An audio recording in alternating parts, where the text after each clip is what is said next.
Selamat malam para sahabat studio Unum Talentum.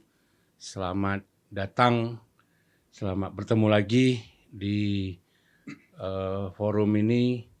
Malam hari ini kita mau ngobrol-ngobrol nih tentang, ya kita semua tahu Monsinyur Apin yang baru terpilih menjadi uskup di Tanjung Karang.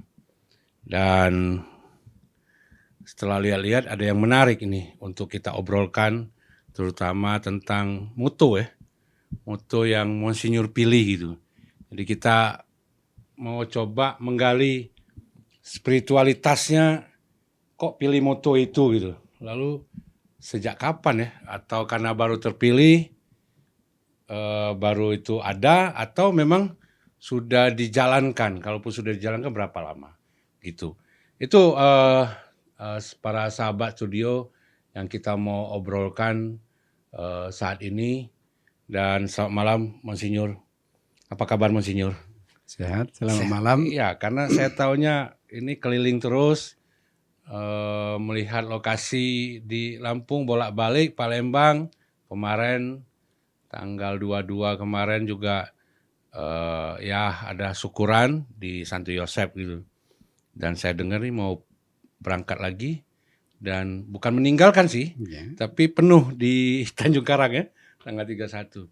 Oke, Monsinyur, kira-kira kok memilih itu apa ya, nilai spiritualitasnya, memilih itu moto memang harus ada atau itu spiritualitas sebenarnya yang selalu, karena di Monsinyur Rio juga ada kan, kasih seperti itu. Nah, gimana sebenarnya Monsinyur?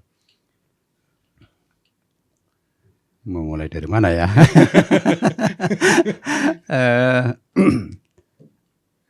Moto untuk seorang uskup memang seperti sudah keharusan begitu ya, harus punya. Tapi mungkin malam ini saya tidak menerangkan mengapa dan segala macam, nanti bisa dicari sendiri di internet ya, ada banyak tulisan tentang itu. Nanti misalnya juga mengapa lambangnya juga harus seperti ini, ada perisai dan seterusnya, itu ada. Semua ada sejarahnya ya. Tapi saya mau menerangkan yang pokok bagi pertemuan kita malam ini, makna dari moto yang sudah tertulis di mana-mana. Nah, sebentar Monsinyur, kan ini moto jadi Monsinyur, tapi beda ya dengan ketika Monsinyur ditabiskan menjadi imam. Oh beda? Ya beda. Ya beda karena waktu tabisan itu bertiga, jadi kesepakatan bersama begitu. Ya. Saya malah lupa apa itu moto tabisan karena ya bertiga. Tapi dari ayat kitab suci kayaknya. Nanti bisa dilihat spanduk pada waktu tabisan 25 Januari 2000 ya. Ada foto-foto mungkin. Karena saya cari juga nggak dapat saya. Ngikuti moto waktu itu, yang jelas menyerahkan diri pada Tuhan waktu itu untuk jadi imam ya. Nah, yang in virbutu laxaburite ya, itu saya pilih artinya yang saya refleksi lebih pas untuk saya, itu karena sabdamu kutebarkan jala juga. Nah, tapi bisa sebenarnya karena ini itu ya, bisa dalam itu ya, dalam sabdamu. Bisa juga demi sabdamu kutebarkan jala juga. Ya. Tapi kalau kita kata-kata ini kan rasanya dalam dan demi. Kalau Monsinyur lihat karena lebih tekan demi atau dalam sebenarnya? Karena. Ya, ada alasan itu ya. Dicari alasan. Karena sabdamu atau karena Tuhan ngomong begitu ya, saya tebarkan jala juga. Artinya dalam situasi apapun Monsinyur? Karena itu. Konteksnya karena ini, konteksnya kalau di kisah Petrus itu kan ada dialog ya. Iya. Ada lagu lengkap, lagu lengkap dengan judul itu Infuributu Laksaborite, untuk mengisahkan itu potongan dialog Yesus dengan Petrus itu ya. Dalam lagu ya prosesnya itu di tepi danau, Petrus sebetulnya sudah bekerja semalaman dengan teman-teman untuk menangkap ikan, tetapi tidak dapat apa-apa. Lalu Yesus yang datang itu mengajar begitu ya. Setelah mengajar, tiba-tiba meminta Petrus untuk menangkap ikan, ya kan? Iya. Sama aja misalnya kalau sehari-hari kita lakukan sesuatu masih juga nggak berhasil, mungkin lebih kurang seperti itu. Itu nanti ya. Oke. Karena kontennya mengerti dulu apa Yesus ini dengan Petrus itu. Ya. Nah, Petrus kan nelayan yang berpengalaman ya. Iya. Tapi hari itu tidak berhasil. Mungkin dia agak frustrasi lah ya. Kok hari ini hari sial gitu lah. Semalaman menangkap ikan tapi tidak dapat. Sebagai nelayan yang berpengalaman pasti itu kegagalan yang telak begitu ya. Nah, lalu Tahu-tahu ada anak muda yang bukan nelayan, memang sih disebut guru ya. Simon, tebarkan jalamu untuk menangkap ikan di sisi kanan perahumu. Sudah pagi-pagi ya mungkin ya, suruh nangkap ikan, menebarkan jala di sebelah kanan perahu. Ya, apa nih maknanya itu ya? Simon nggak ngerti. Tapi ini kalau dipikir udah malas ya, udah capek luar biasa tuh, semalaman nggak dapat. Ini malah bukan waktunya menangkap ikan. Betul. Disuruh nangkep. Yang nyuruh orang muda lagi gitu. Orang muda yang Mungkin saat itu tidak kenal lah kali ya. Kenal nggak? sudah kenal. Refleksi kenal ya. Karena ada juga yang mengatakan bahwa itu justru di akhir-akhir perjumpaan Yesus dengan Simon. Ada yang mengatakan itu sudah setelah kebangkitan begitu ya. Untuk penugasan menjadi penjala manusia nanti itu, ya direfleksi itu kayaknya sudah bergaul lama begitu. Sudah bergaul lama. Ya. Tapi kalau di Lukas kayaknya sih di awal-awal perjumpaan ya, waktu pemilihan pemilihan rasul itu, ya saya nggak tahu persis, bukan eksegese, bukan ekseget ya, coba menangkap artinya aja, ya.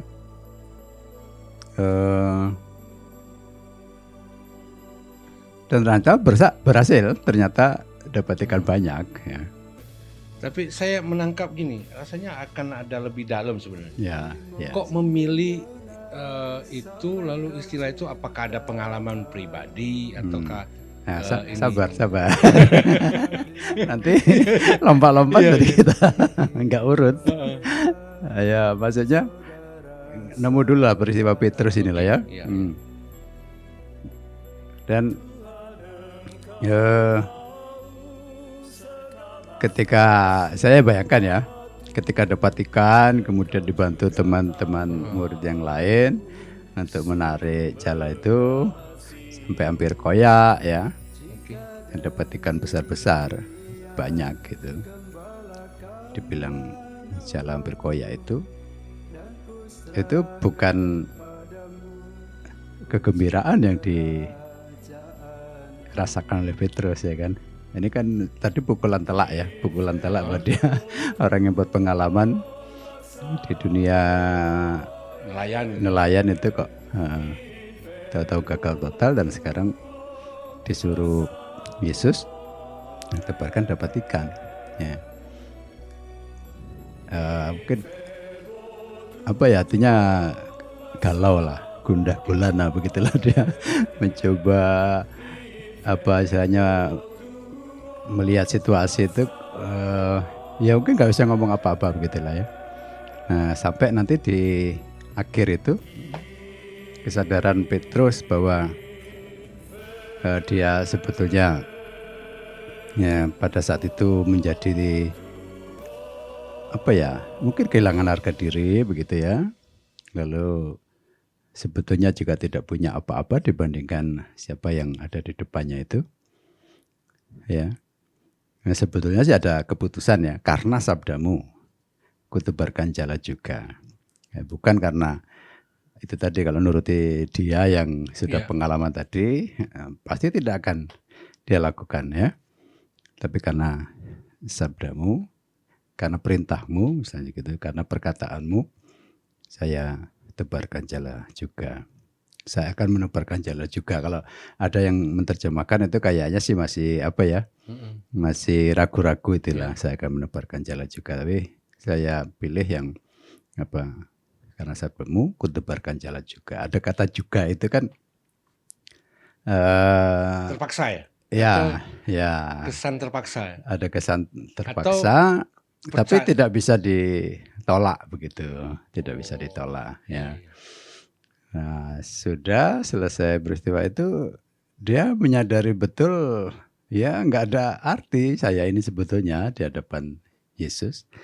Maka dia minta, Tuhan pergilah daripadaku karena aku ini orang berdosa ya. Itu di akhir-akhir ya, akhir-akhir perikop itu sebetulnya. Nah, saya kan tidak mau, sempat juga mau mikir gitu, pakai milih itu ya, untuk motonya Tuhan pergilah daripadaku karena aku orang berdosa. Ya, gusir, kesannya gusir ya. Ya, Tuhan pergilah ya. Tapi kan ya Yesus, jangan takut ya Simon ya, mulai sekarang kamu akan menjadi penjala manusia ya. Menarik sekali para sahabat dari cerita itu, dan sangat dalam ya. Menurut saya dalam maksudnya. Ngeri.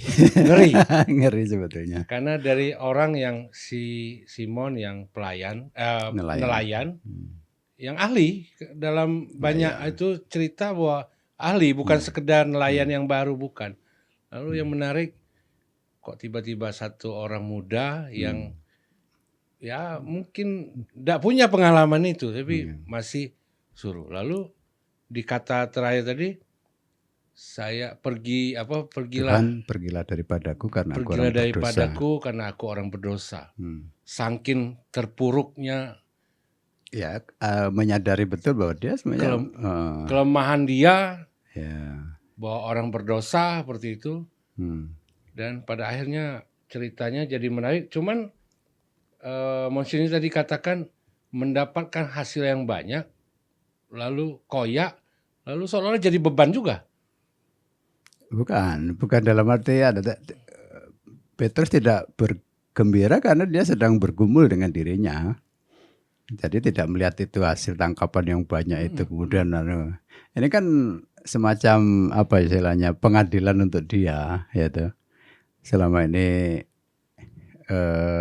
nelayan yang hebat, tangguh, berpengalaman, menguasai danau itu kalau mungkin lengkapnya ya. Kalau semua sudut danau ini sudah saya kuasai ya. Mana ada ikan jam-jam segini. Ya kan. Jadi secara logika manusia tidak mungkin lah. Nelayan pada saat itu ya, ini sesuatu yang tidak mungkin gitu kan. Ya itu kan telah. Jadi ya saya membayangkan Petrus tidak bergembira dengan hasil tangkapan ikan, walaupun yang lain mungkin ikut menara itu, wih besar-besar ikannya segala macam, ada yang macam-macam, ada dibilang ada berapa ekor yang berbeda-beda jenis itu ya. Walaupun itu juga mungkin simbol ya. Nah, itulah terungkap ketika dia ngomong pergilah daripadaku karena aku orang berdosa. Ya, maksudnya. Ya, tapi kemudian Yesus melihatnya kan lain ya.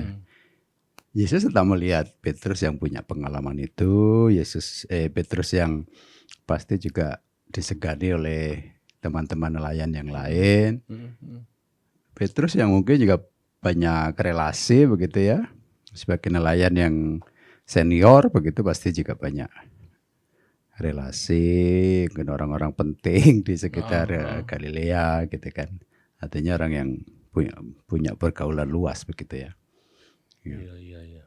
Nah, lalu itu tadi kesadaran dari pihak manusia lemah dan terbatas, bahkan berdosa. Tapi bagi Allah kan terlihat semuanya dengan jelas begitu ya. memakai apa istilahnya disposisi yang lemah dan rapuh ini di hadapan Tuhan ini justru untuk alat Tuhan begitu. Oke, mulai sekarang kamu tidak lagi jadi penjala ikan, tetapi menjadi penjala manusia. Ya.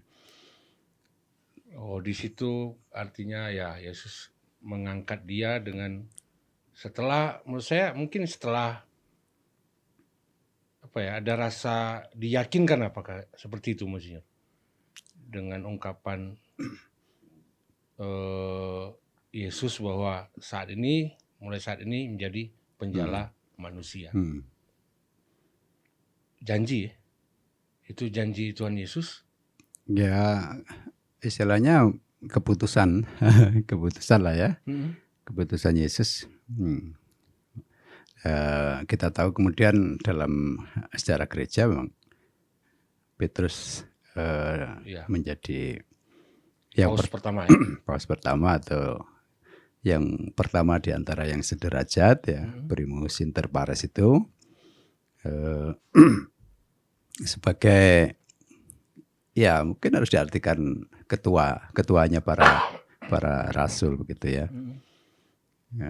Dan nanti kan tugasnya menjadi banyak ya,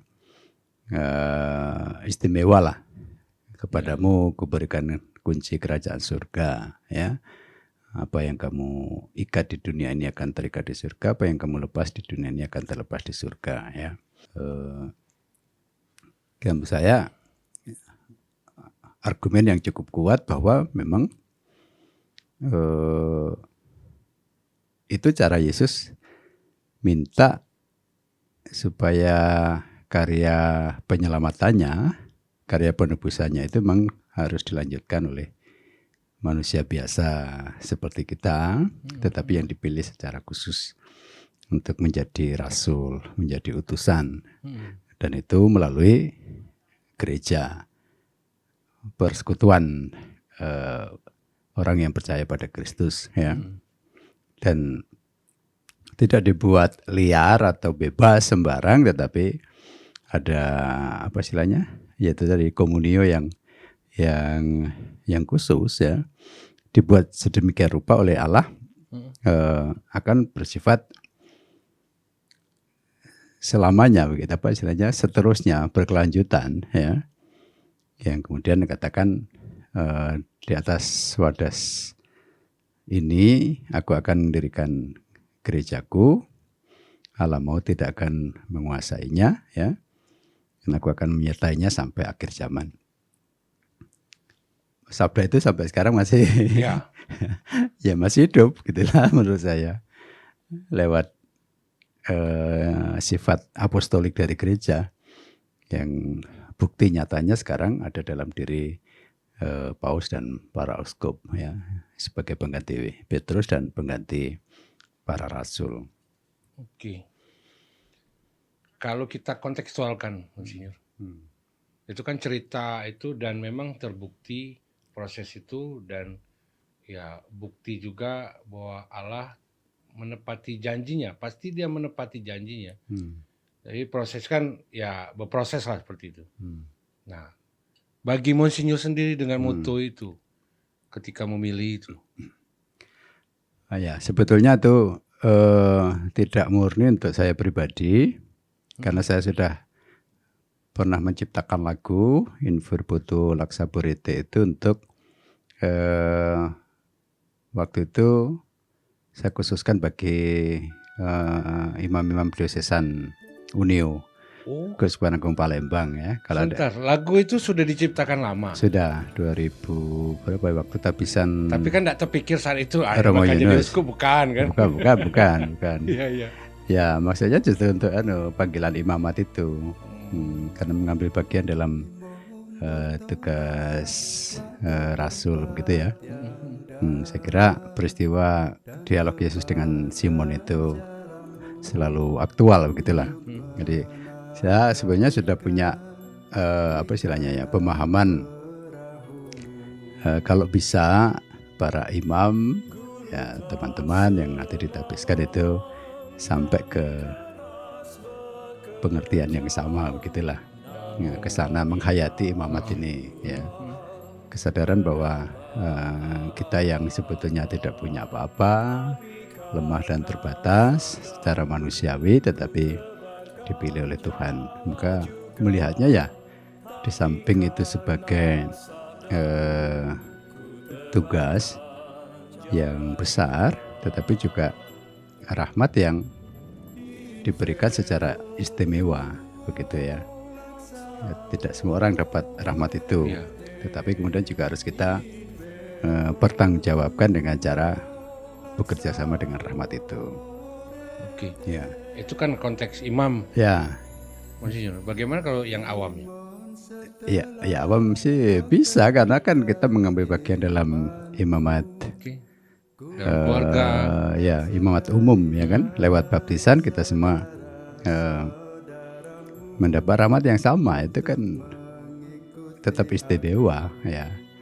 Istimewa untuk manusia yang berdosa, dipilih Allah, diselamatkan, bahkan kemudian diberi tugas untuk menjadi saksi Kristus ya. Itu kan sudah juga istimewa ya. Memang nanti kemudian pembedaannya adalah ada imamat umum dan imamat jabatan. Nah, ya harus dipandang dua-duanya istimewa dari sudut pandang masing-masing ya kan. Nah, ini tadi imam. Lalu akhirnya ya ketika terpilih menjadi uskup ini kan, saya harus melihatnya ini kan menjadi pengganti para rasul. Ya, ya. Artinya kalau soal tempat dan peran itu menjadi sejajar dengan para rasul. Paus dengan Petrus ya. Rasul. Apa nggak ngeri ya melihat itu tugas rasulia yang dalam arti sekarang itu statusnya itu sebagai penerus dan pengganti para rasul. Coba bayangkan ada rasul nanti dari Sindang, dari misalnya Teguh Mulya dulu, Monsinyur Emeritus ya. Tidak ada kaitan sama sekali dengan Israel sana misalnya. Tapi ya nyatanya keselamatan yang harus ditawarkan kepada segala bangsa itu ya sampai juga ke istilahnya kalau di Indonesia atau di Sumatera atau di Palembang ini, di Sindang, dan kemudian ada yang namanya kemungkinan mendapat bagian dari tugas rasuliah itu menjadi pengganti rasul ya, para rasul. Pengganti Petrus itu Paus kan. Pengganti para rasul. Coba membayangkan itu. Ya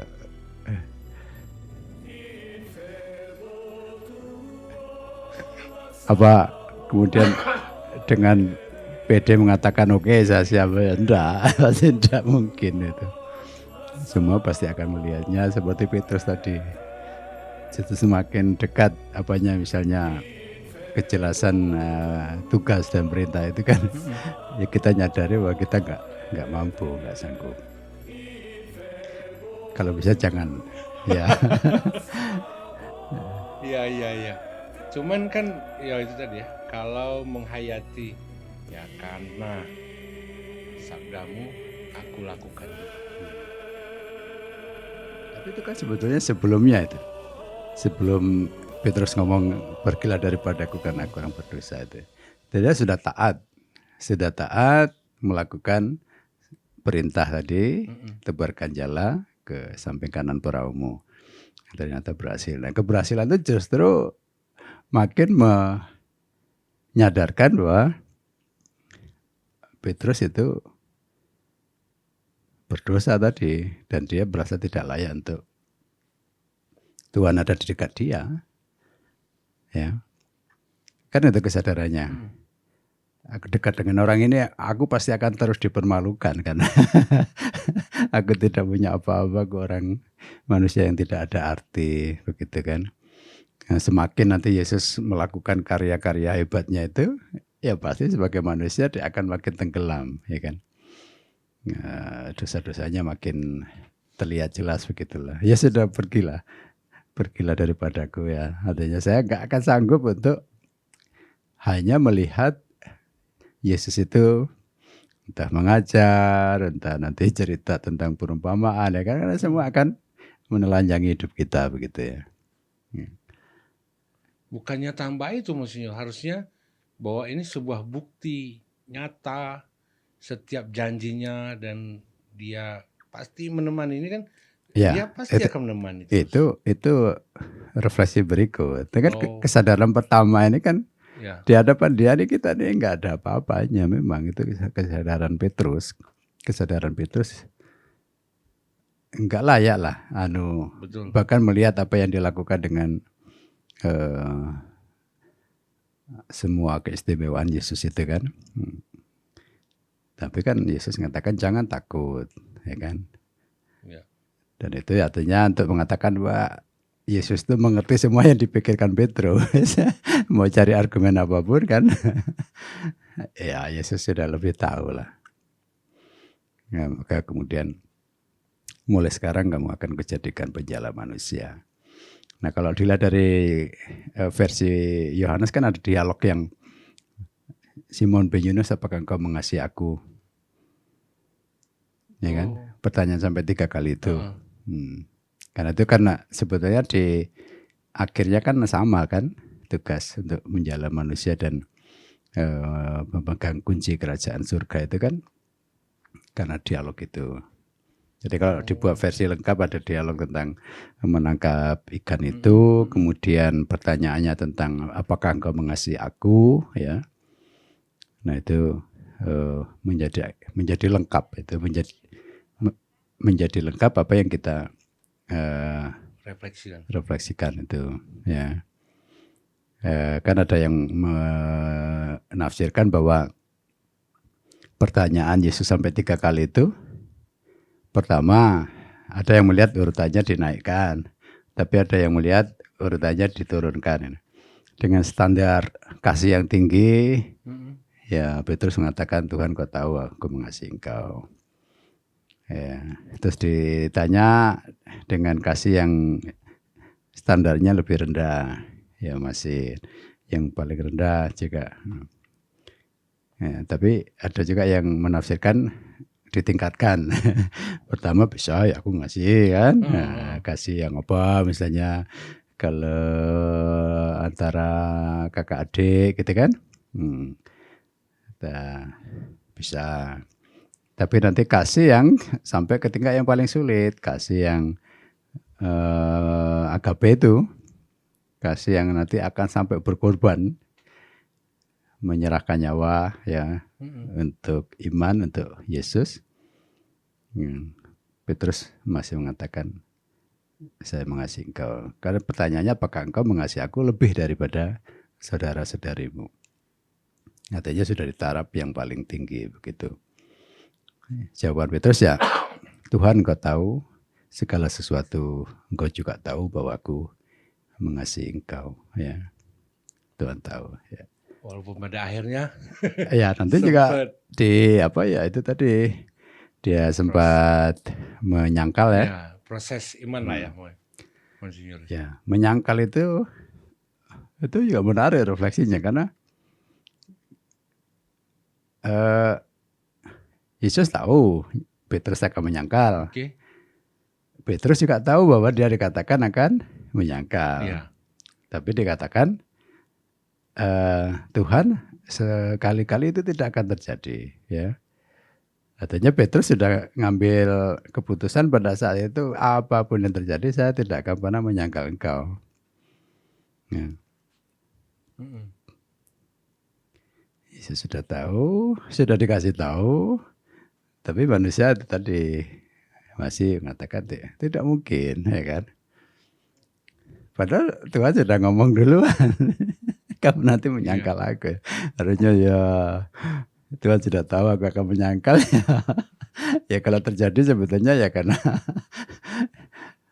seperti Tuhan sudah lihat begitu ya. Tapi ya kita manusia mungkin akan tidak apa ya istilahnya, tidak elegan kalau kita tidak berjanji dulu ya. Kita hebat, kita sanggup gitu ya. Tapi ternyata pada waktunya Petrus menyangkal. Nah itu nanti kalau ada orang yang mengatakan, kenapa Tuhan membiarkan penyangkalan itu terjadi padahal Tuhan sudah tahu. Ya untuk Tuhan kan tidak ada batas ruang dan waktu. Ya dia tahu akan menyangkal. Tapi dari pihak manusia dia tidak punya kuasa yang mengatasi ruang dan waktu. Ya itulah keterbatasan pikiran kita. Yang taunya dia sebagai manusia saya apa istilahnya ya kuat begitu ya. Tapi dia tidak tahu apa yang akan terjadi sebentar lagi. Ya. Nah itu kalau dinilai ya sebenarnya asli lah dari pihak manusia itu keputusan yang asli kan. Nah, mungkin kalau ada orang menafsirkan dari pihak Allah itu kayak Petrus sudah diatur oleh apa dalangnya Allah gitu kan. Ya, karena sudah kelihatan, sudah tertulis semua gitu. Ya bukan dalam arti tadi karena apa Tuhan yang sudah tahu tapi membiarkan itu terjadi. Jadi makanya sudah diatur, direkayasa harus terjadi demikian. Tapi kan dari pihak manusia kan tidak tahu. Asli, jadi semua proses yang berlangsung dengan tanpa rekayasa dari pihak manusianya begitu. Jadi kalau kemudian dihitung sebagai dosa, dihitung sebagai kesalahan ya murni karena memang kesalahan kita manusia. Saya merasa ya cerita yang penjala tadi dengan proses Petrus yang dicerita di Yohanes ya kesannya agak jadinya refleksinya kok bisa sama ya Monsinyur. Tadi misalnya Simon disuruh sudah ahli nelayan lalu tidak dapat apa-apa lalu disuruh lemparlah jala lagi. Dapat banyak lalu dia sendiri malah merasa tidak layak orang berdosa. Nah, yang Petrus ini ditanya yang di Petrus di Yohanes ditanya 3 kali dan dikasih tahu bakal akan menyangkal dengan PD mengatakan sekali-sekali tidak dan terjadilah penyangkalan itu dan tetap dia menjadi batu penjuru jadi. Ya itu sebenarnya perikop yang terpisah-pisah ya, beda-beda ya. Termasuk dia menyangkal kan itu dalam konteks proses penyaliban. Kesadaran Petrus itu ketika dia menangis mendengar ayam berkokok itu. Teringat. Ya teringat itu. Dan dia bertobat. Dan sampai akhir. Nah, itu nanti bedanya dengan Yudas ya kan. Iya. Sama-sama dikasih tahu. Nanti kamu akan mengkhianati. Tetapi Yudas kemudian merasa sangat berdosa, tetapi dia tidak kembali kepada Yesus, tetapi putus asa dan bunuh diri. Dua risiko yang sebetulnya menjadi akibat dari kesalahan itu ya. Petrus bisa saja karena dia tenggelam dalam penyesalan tetapi tidak kembali kepada Yesus ya mungkin dia hilang dan frustrasi sepanjang hidupnya begitu ya. Tapi itu tadi karena dia ya dalam arti tertentu ya mungkin sangat adalah ya cerdas ya untuk bisa merefleksi apa-apa yang dialami dengan Yesus selama mengikuti Yesus. Itu kemudian ya saya tidak kan pernah dia katakan juga kemana kami akan pergi, sabdamu adalah sabda hidup yang kekal. Itu kan juga dari mulut Petrus ya kan. Ketika ada banyak orang meninggalkan Yesus karena perkataannya yang tidak masuk akal, tubuhku benar-benar makanan, darahku benar-benar minuman, ya kan. Lalu juga risiko kemuritan, nanti ikut disalib seperti guru, ya kan. Itu sebab kan kalau dipikir kan berat sekali gitu. Nah, lalu banyak yang meninggalkan Yesus. Lalu dia tanya pada murid-muridnya, apakah kamu tidak mau pergi juga? Lalu Petrus mewakili murid-murid yang lain mengatakan, Tuhan kepada siapa kami akan pergi? Ya, sabdamu adalah sabda hidup yang kekal. Jadi mungkin sih refleksi dari penulis Injilnya ya, tetapi karena itu kemudian juga dikenakan pada mulut Petrus, boleh jadi juga karena Petrus memang sudah sampai pada tahap refleksi yang seperti itu. Tidak akan pergi meninggalkan Yesus karena Oke, jauh sekali sudah Monsinyur. Kembali lagi Monsinyur, yang di moto itu tadi. Saya masih itu apakah ini semata-mata moto yang baru muncul atau tadi Monsinyur sempat sebenarnya ya kesan saya Monsinyur ketika jadi ini lalu mencari moto, ketemu moto yang menarik, tapi saya yakin bukan sekedar soal menarik dari ungkapan firman ini gitu. Apakah ada pengalaman sehari-hari atau memang hanya semata ya ini menarik? Karena ya, kan tadi, saya harusnya ini jadi kan moto. tadi sudah saya ceritakan ya kan, tadi konteksnya jadi pengganti para rasul itu kan Betul. Nah, ya. Monsinyur sudah ceritakan itu. Maksud saya, apakah ada pengalaman kesaksian kehidupan yang selama ini Monsinyur jalani sebagai imam sampai ya terpilih moto itu Monsinyur?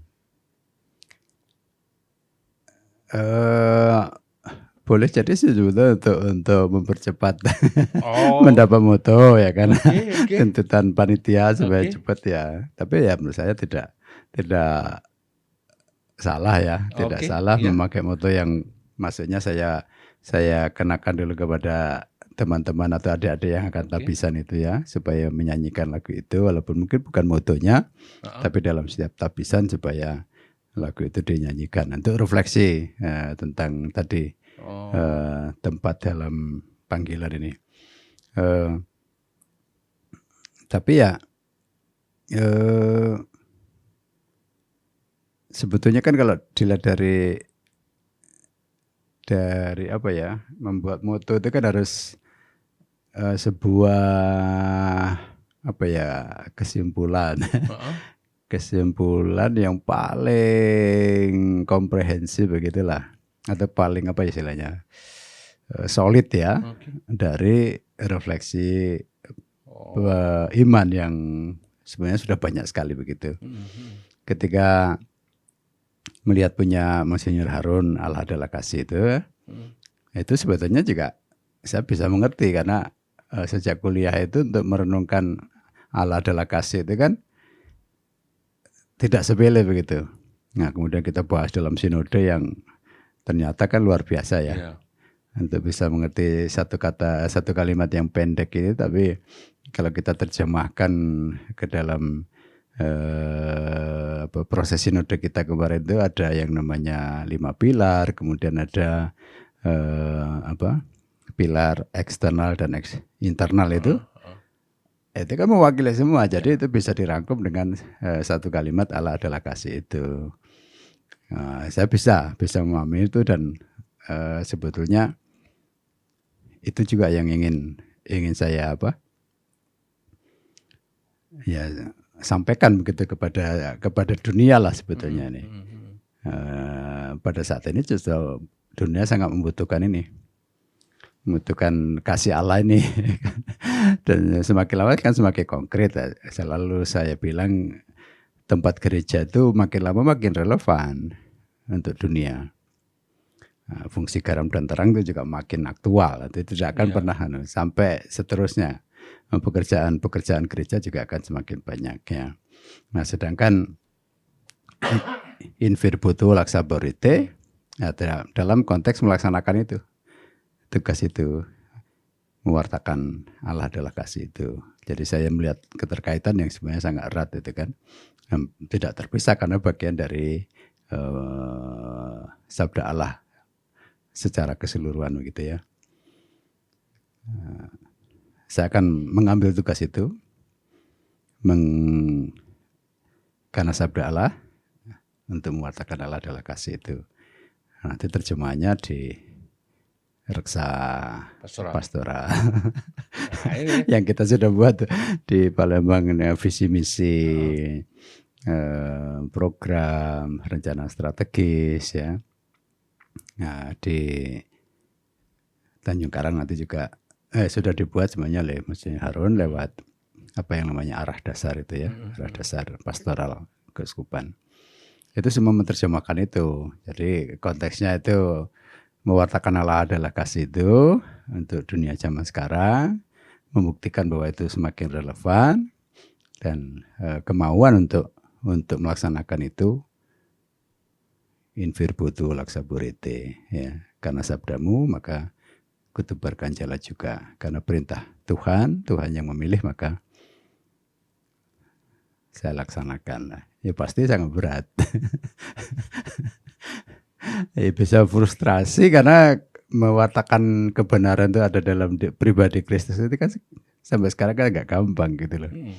Itu harusnya memberi bukti-bukti. Bukti-bukti sebenarnya juga sudah tidak kurang-kurang. Sudah ada semua. Ada semua, tapi juga ternyata belum bisa ditangkap. Nah, kadang kita kita yang kurang giat, apa yang kita kurang berkorban, ya. Apa kita masih kurang hebat untuk melaksanakan itu? Ya boleh jadi sih, kalau lihat dari nasib para rasul dulu mati semua. Jadi martir. Kita sekarang mau didemo aja kan udah takut kadang gitu, ya. Baru dipersulit, tidak bisa mendirikan gereja, kita sudah merasa itu penderitaan yang sangat besar. Pada dulu martir. Nah, di logo itu juga saya kasih gambar darah anak domba yang mengeluarkan darah itu ya. Iya. Di bagian martiria itu sebetulnya taraf kita sampai ke sana. Nah, kalau itu terjadi ya bisa terjadi pada saya memang risiko. Tidak bisa ditolak begitu.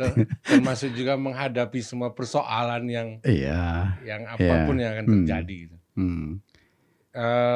Nah ini ya kita tidak minta Tuhan membebaskan dari tantangan dan kesulitan, ya.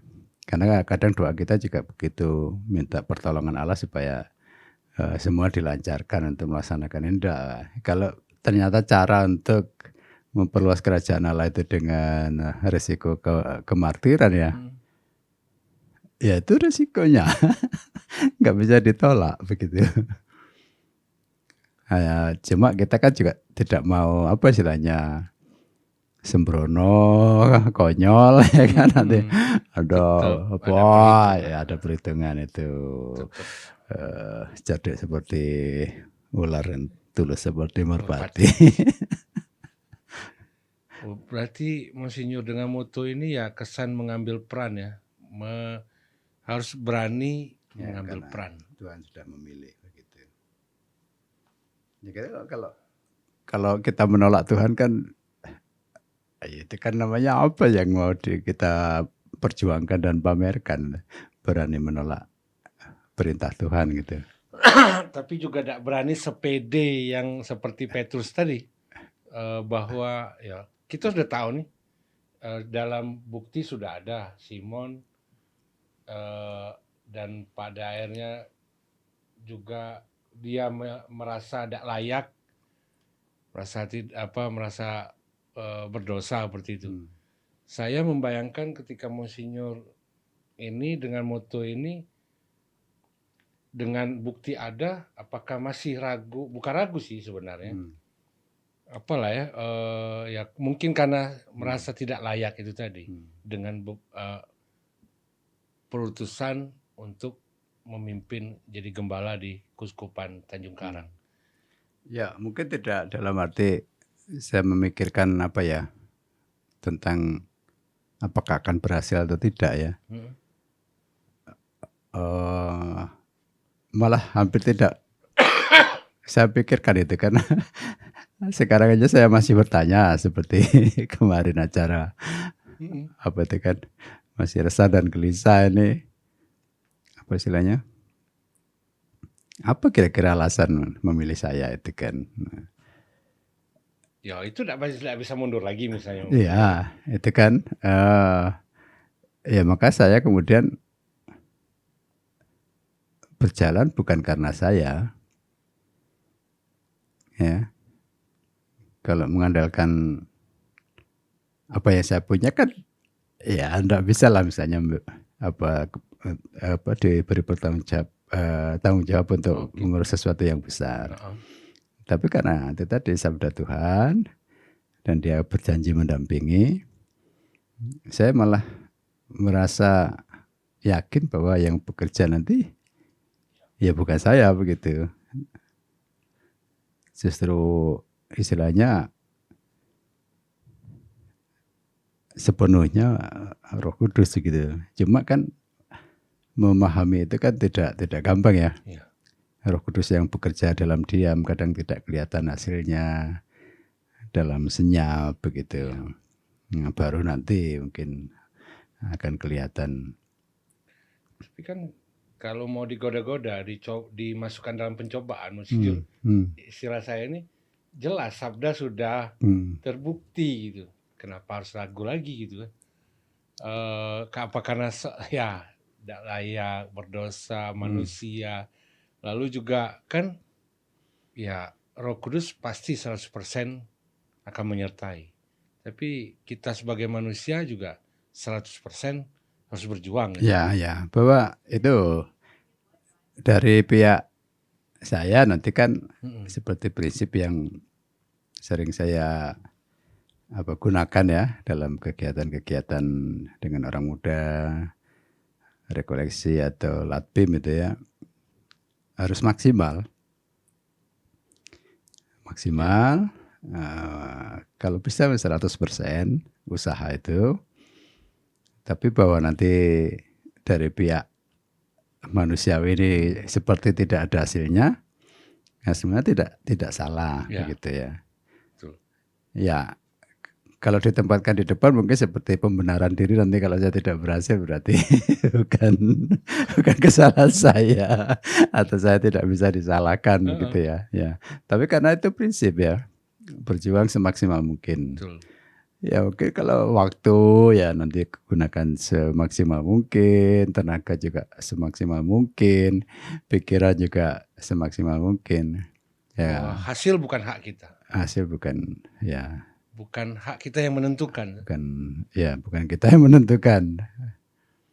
Ya kalau misalnya ada cita-cita atau ada target tidak terpenuhi ya tidak apa-apa begitu. Yang penting usahanya sudah maksimal. Prinsipnya kalau usaha maksimal nggak bisa disalahkan, ya sudah maksimal, sudah mentok kan. Sudah misalnya kurang tidur, sudah semua waktu. Tapi mungkin bisa menjadi salah kalau semua waktu digunakan malah tetapi kurang menggunakan waktu untuk berdoa. Ya kan? Karena Yesus mengajarkan nggak boleh misalnya habis-habisan tanpa berdoa. Kan harus memberi waktu pada Tuhan untuk. Tapi rasanya selama menemani Monsinyur, apa yang dilakukan ya 10 tahun yang lalu atau apa, enggak juga ya. artinya tidak juga, maksudnya tidak berhasil, tidak juga. Pasti ada hal-hal yang ya berhasil itu kan sangat relatif. Menurut saya keberhasilan itu sangat relatif, tergantung siapa yang memandangnya. Tapi proses itu sepertinya adalah Monsinyur tanda keberhasilan itu gitu. Tapi kan lama sekali Ya. kalau dihitung dari waktu. Ya, ya, Ya, tapi itu proses. tadi karena yang penting proses apa istilahnya teologi ya, Ya. teologi proses begitu, bukan teologi hasil. Ya, memang kalau kita ukur duniawi, orang mau instan, mau cepat. Nah, kadang kita itu kalau karena bukan hak kita yang menentukan hasil, ya kita tidak bisa nuntut seperti itu juga Monsinyur. Cuma Monsinyur, dari moto ini artinya ke depan, ya inilah Monsinyur pegang teguh, ini yang artinya sehari-hari yang Monsinyur gumulkan. Seperti itu kira-kira. Masih sama dengan prinsipnya in virbutu tadi, karena sabdamu, ya kutubarkan jala juga, dan berarti dari pihak saya harus ada penyerahan diri yang total begitu kepada kehendak Allah. Tapi rasanya kalau selama bergaul dengan Monsinyur ya rendah hati juga ya. Memang tidak pernah memimpin dalam artian harus begini, tapi kan banyak orang Monsinyur ya yang punya karisma ini semua seperti ini. Kita ke talenta, unum talentum ini kan. Setiap orang punya talenta-talenta. Kadang persoalannya adalah bagaimana talenta-talenta ini di manage, dikelola, diajak untuk itu. Benar nggak? Jadi nggak kan sendirian memang. Fungsi kepemimpinan, fungsi manajemen, fungsi pengelolaan itu kan ya. Saya nggak punya sebetulnya. Mimpin rapat aja paling males saya tuh. Nggak akan banyak omong karena ya nanti maksudnya udah usah mimpin. Nah itulah. Maksudnya tinggal tunjuk aja kamu mimpin. Ya maka dari mimpin rapat aja saya nggak bisa gitu lah. Karena tuh tiap kali ngomong itu yang terpikir menjadi banyak sekali gitu loh. Tapi apakah memang seorang uskup sampai harus ke sana? Karena rasanya sempurna sekali Monsinyur kalau dituntut sampai sejauh itu Monsinyur. Oh, namanya gembala, pemimpin. Ya, maksudku seorang pemimpin yang visioner, ya tidak mungkin dia bisa capai sendiri kan. Itu tadi saya kan namanya istilahnya menuangkan ide, mengambil keputusan dengan tepat, cepat itu kan enggak mudah ya. Betul. Kalau sendirian enggak mudah. Lah tapi ketika misalnya memimpin rapat untuk mengarahkan orang harus begini begitu itu kan kenapa saya menjadi sangat malas itu? Ya karena yang terpikir itu langsung banyak sekali. Nanti memutuskan ini tantangannya sudah di sana segala macam itu kan. Ya, repot dan ruwet sendirilah. Maka saya senang lebih baik membantu bekerja. Saya jadi pekerjanya lebih senang saya gitu daripada memimpin. Tapi kan aneh. Menurut saya aneh Monsinyur. Karena selama kita bersama dengan Monsinyur. Nggak pernah mimpin rapat kan? Iya, nggak mimpin rapat tapi toh tetap di bawah kepemimpinan Monsinyur. Jadi kita bergerak kan juga bukan bergerak sendiri-sendiri seperti itu. Bahwa ada ide, yuk kita jalankan. Masing-masing dengan talentanya memberikan jalan. Dan kami tidak merasa kami jalan sendiri. Ya, inspirasinya jelas dari Monsinyur bagi kami cukup saat itu. Nah, saya tidak tahu memang kalau yang lainnya rasanya cukup menginspirasi itu dan menyatukan, menyertai, selesai. Itu kan lebih sering tidak jelas tuh sebetulnya. Arahnya mau dibawa kemana? Iya. Banyak orang bertanya-tanya sebetulnya. Pada saat itu ya, tidak jelas ya. Tapi kalau direfleksikan, jelas juga di ujungnya saat-saat sekarang seperti itu. apa tidak merasakan bahwa sebetulnya kita mengikuti Iya. apa istilahnya ya, jalan begitu saja tanpa arah sebetulnya. Eh, kalau kita tahu jelas ke depan arahnya, bukan manusia lagi. Kalau refleksinya bahwa gerak Roh Kudus Ya, itu nanti misalnya ada tuntutan ya ke dalam kelompok itu nanti ada orang-orang yang dengan ide mungkin tidak cocok ya. Nah, kebutuhannya harusnya tegas dikatakan tidak. Tapi kan saya kan sering membiarkan ya. Tapi saya mikir dalam beberapa hal. Mikirnya apa aja? Jadi saya tuh beberapa hal kok Monsinyur seperti ini diem kadang ya. Bagi saya ya mungkin ini belum cocok. Kan selalu Monsinyur mengatakan kalau ini kehendak Roh Kudus, kapanpun pasti waktunya akan terjadi. Bagi saya pegang kuat itu Monsinyur. Jadi kalau itu bukan kehendak Roh Kudus, ya pasti hilang saja. Tapi dalam kenyataannya saya justru bertahan dengan situasi seperti walaupun memang banyak hal Monsinyur kadang membiarkan saja, tapi pada saatnya tepat, wah itu luar biasa Monsinyur terjadinya gitu.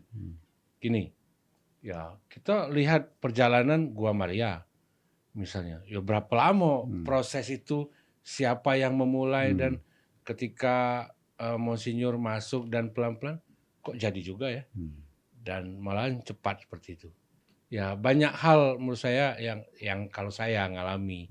Cuman saya yakin mungkin ya kalau orang berpikirnya mau instan, mau cepat ya tidak bisa ngomong gitu. Berdebatnya panjang.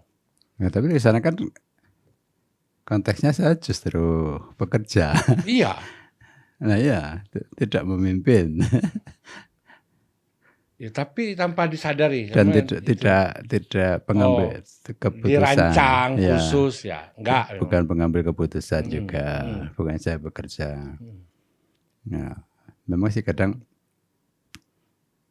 ya, kalau misalnya ada ide-ide yang menyimpang dan kalau kita tolak pada saat itu kita rapat, nah, mungkin ada orang yang tidak bisa terima, ya, maka tidak dikatakan di situ toh ya. Kita uji dengan perjalanan waktu. Ya. Nah, mungkin nanti nggak tahu fungsi kepemimpinannya di mana saya. Ya. Tapi ya menurut saya diatur oleh anak buah juga nggak apa-apa. Boleh juga. Boleh juga. Anak buahnya lebih hebat ya kenapa tidak ya kan. Tapi faktanya. Ya kalau misalnya ada romo-romo yang hebat kan ya justru kita manfaatkan untuk bekerja gitu lah ya. Terima kasih. Tapi Monsinyur, kenapa Monsinyur terpilih ya? Kalau sesuatu yang dulu dianggap keliru gitu. Kalau tidak pas, bukan keliru lah anggap. Tidak pas gitu pola seperti itu. Tapi ya pada akhirnya Monsinyur itu yang juga saya tanyakan. Nah, bisa jadi makanya saya mau katakan bahwa sebenarnya pas. Ya. Proses yang dialami yang kemarin itu Monsinyur. Tidak tahu. Ada apa mungkin apa istilahnya? Ya kan samalah seperti tadi Simon gitu. Orang yang pakar nelayan, tapi disuruh lagi sudah tahu waktunya memang ini jarang dapat ikan, udah tahu persis lah situasinya. Ya, karena sabdamu aku tebarkan tetap jala. Ya tadi studio nih ya, Unum Talentum, satu talenta ya sebetulnya idenya itu dari masing-masing kita cukup kita berikan satu talenta yang kita punya untuk digabungkan di tempat ini. Pasti banyak yang punya banyak talenta, gitu kan. Nah, kalau disumbangkan semua juga nggak apa-apa. Nanti dihitung satu-satu. Karena untuk sampai 10 tetap dihitung 1, 2, 3. Jadi gitu ya juga satu talenta. Ini talenta yang ke 10 gitu. Nah, disumbangkan semua jauh lebih bagus gitu ya. Artinya talentanya nanti tidak hanya sekedar bakat, tetapi diri, pembelaan diri secara total. Tidak gampang. Saya selalu akan melihat begini, kalau sudah menyatukan banyak orang tidak mudah. Ya. Tapi harus ada kesetiaan kita menerima semua Ya. apa adanya dengan talenta masing-masing. Jadi tidak boleh memberi batasan, tidak juga harus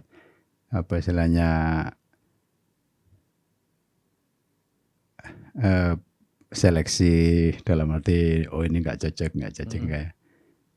Seleksinya seleksi alam aja dalam perjalanan waktu. Nah, kita sudah memakai prinsip yang penting langkah pertama sudah kita mulai, pasti berdarah-darah begitu ya. Nah, tapi siapa yang bertekun dan bertahan lewat jalan yang sulit itu yang akan berhasil. Kalau tidak tekun di jalan itu ya ketidakberhasilannya akan cepat. Akan cepat tercapai, artinya gagal.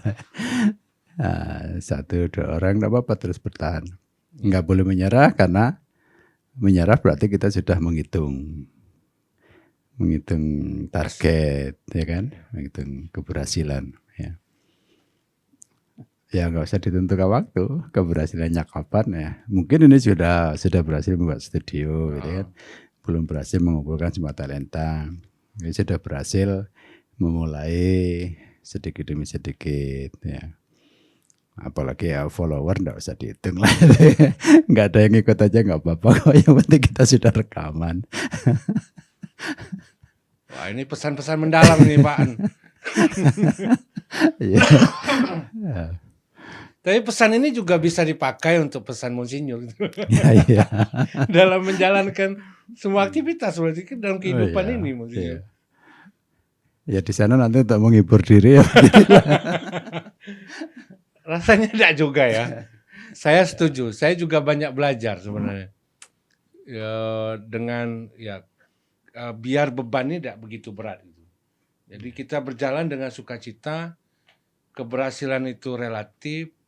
Tapi setiap tahap, setiap proses saya yakin harus ada. Kalau kita mau jujur, refleksi, membuka diri, membuka hati, adalah keberhasilan-keberhasilan kecil-kecil seperti itu. Itu tuh menghibur diri. Enggak juga ya? Iya. Untuk hal tertentu bisa jadi menghibur diri. Tapi rasanya kalau hanya sekedar itu tidak kuat. Tapi kalau itu kita pegang itu tadi kalau sudah bicara target hasil itu kan ya masih ada yang menghibur karena ada keberhasilan kecil-kecil. Iya. Sama aja menghibur diri. Waduh, gawat Pak. Semoga ya dapatlah kalau memang menghibur diri untuk mencoba maju lagi. Ya. Oh, itu ternyata makna dari kenapa diberi nama Unum Talentum. Hanya cukup memberikan satu talentanya, seandainya saja setiap kita memberikan satu, kita bisa bangun bersama. Tapi dari sini bisa berkembang banyak nama yang mirip-mirip. Untuk camping ground, Uno Talento, untuk misalnya wisata kuliner, Unam Talentam, ya kan? Ya. Semua bicara tentang satu talenta, tapi yang bisa dipersembahkan untuk banyak orang. Nah, tempat kita, potensi kita ada banyak sekali, ya. Nanti jika bukan jadi pusat pastoral, apa ya? Une Talente. Ini pesan-pesan ini. Ini amanat ini. Iya. Amanat untuk selanjutnya nih Pak Han. Ya, siapa tahu udah sampai 5 tahun ke depan udah. Amin. Ada semua itu, artinya yang utama adalah untuk melayani gereja dan sesama. Tadi ada refleksi yang bagus ya dari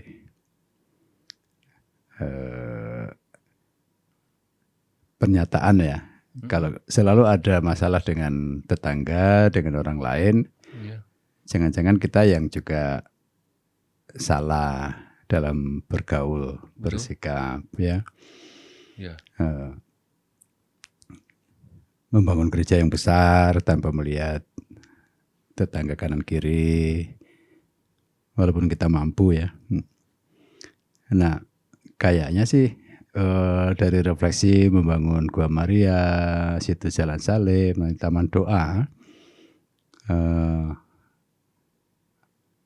menambahi prinsip antara yang sakral dan profan itu didekatkan. Kita tidak boleh lupa masyarakat di sekitar. Maka membangun apapun, sebesar apapun kita, kalau itu juga membantu menyejahterakan masyarakat sekitar, tetangga kanan kiri pasti akan diterima. Dan dia tidak boleh hanya sebagai akibat, tetapi juga tujuan. Ya, kayak misalnya Gua Maria itu sebenarnya kalau bisa segera kita buat yang namanya hal-hal yang membantu masyarakat sekitar ikut mendapat rezeki, ya kan, semacam itu. Mau dikatakan bahwa kehadiran kita dengan kehadiran itu memberi berkat lah ya. Nah iya. Juga jadi berkat lah untuk sekitar. Kita diberkati dengan tempat yang besar, Ya. masa untuk diri sendiri. Padahal hakikat kita itu untuk orang lain, untuk sesama. Itu. Enggak boleh nanti, ya, serentak harusnya. Berbarengan. Ya, berbarengan. Bukannya selesai ini dulu baru. Ya, bukan. Itu kan yang sering tidak kita pikirkan ya. Betul. Padahal itu menyalahi hakikat. Ya. Garam dan terang ada untuk kesejahteraan umum. Kesejahteraan umum itu bukan diri sendiri, tapi kita semua.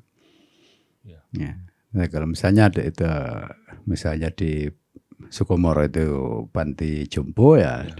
Dengan dukungan tempat yang sudah sebesar itu lewat Gua Maria dan situs Via Crucis misalnya, harus ada bukti pelayanan pada jompo lebih baik lagi, lebih baik dan lebih besar, menampung lebih banyak lagi. Itu tidak hanya apa yang misalnya dikirim oleh orang-orang, tetapi kalau bisa diumumkan, artinya orang-orang yang sungguh-sungguh terlantar dan tidak ada yang mengurus harus kita ambil begitu. Ya. Apalagi tidak punya sanak famili, ya kan.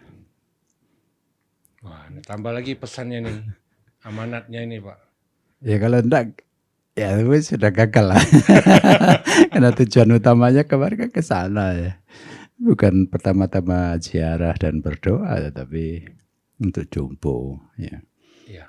Nah itu juga pesan dari Romo Boni ya. Waktu hari-hari terakhir itu sebenarnya kan saya sempat juga datang 2 jam ngobrol. Sepertinya ya tergesa-gesa gitulah untuk mewujudkan itu. Karena merasa belum klop dengan tujuan awal untuk memperbesar pelayanan di panti jompo itu. Ya, itu bukti utama adanya tempat itu untuk panti jompo. Ya, semoga nanti ini bisa sampai, bukan sampai untuk orang tertentu, untuk kita semua lah ya. Artinya bagian dari umat Katolik di Kuskupan Agung Palembang, saudara-saudari Kristus. Adalah garam dan terang serta sakramen keselamatan. Tambah lagi nanti di Taman Belas Kasih tidak disebut Taman Doa supaya tidak hanya berdoa mohon belas kasih Allah, tapi Taman Belas Kasih untuk membuktikan bahwa kita harus menyampaikan belas kasih Allah kepada sesama. Di situ nanti ada 7 karya belas kasih rohani, ada 7 karya belas kasih jasmani. Itu kan sangat sederhana perintahnya dan sangat jelas, tetapi mungkin banyak yang belum kita laksanakan. Ya, semoga orang hadir jadi ingat gitu. Ya, jadi ingat. Kemarin sudah ada yang tergelitik dengan kata-kata setiap ada yang tidak hadir. ya, jangan membicarakan orang yang tidak hadir itu. Langsung ada yang protes ini, nah ini kalau ibu-ibu pasti tidak suka dengan kalimat ini. Justru senang membicarakan orang yang tidak hadir gitu kan. Tapi kemudian dia menjadi loh, ini kan keutamaan yang tidak gampang ya kan. Nah, betul. Setiap ada yang tidak hadir. Jadi ketika tidak hadir jangan dibicarakan ya. Kalau mau membicarakan justru waktu dia hadir. Ya ini yang hobi gosip gitu Ya, ya. itu artinya Yang hobi ngomong di belakang aja. ada Gitu. satu kalimat bisa efektif untuk mengubah cara pikir orang ya. Apalagi nanti dapat 7 karya belas kasih jasmani, memberi makan pada orang yang lapar. Ya seringkali kan yang lapar diri sendiri, memberi makan untuk diri sendiri begitu. Padahal ada banyak orang yang lapar juga. Lapar gitu juga. ya. Nah itu baru dimulai tapi harus saya tinggal, tapi saya yakin akan. Semoga tim nanti sampai juga ke tim ini. Pesan-pesan ini untuk bisa diwujudkan, karena ya tadi kembali sebagai umat Katolik, saudara-saudari Kristus, ya, sesuai dengan visi menjadi sama dengan Kristus itu. sama dengan Kristus. Rasanya cukup Pak An ya, obrolan ini, karena kalau mau diteruskan wah masih panjang ini. Tapi setidaknya Masih ada PR nanti itu ya katekesi tadi. katekis, oh ya, Ya, ada yang salah dalam katekesi itu kalau mudah-mudahan nanti kita beberapa hari lah kalau cari memang waktu ya, cari kita waktu cari waktu lagi. bisa ngobrol itu lagi. Demikian sahabat Studio Unum Talentum, obrolan kita malam hari ini dengan Monsinyur Apin, uskup yang terpilih di Tanjung Karang nanti. Semoga obrolan ini bisa bermanfaat untuk kita semua, menarik renungan-renungannya, dan pada akhirnya untuk kita semua bisa kita wujudkan ya tadi sesuai dengan yang tertulis, karena sabdamu Kutebarkan jala aku juga. tetap tebarkan jala juga.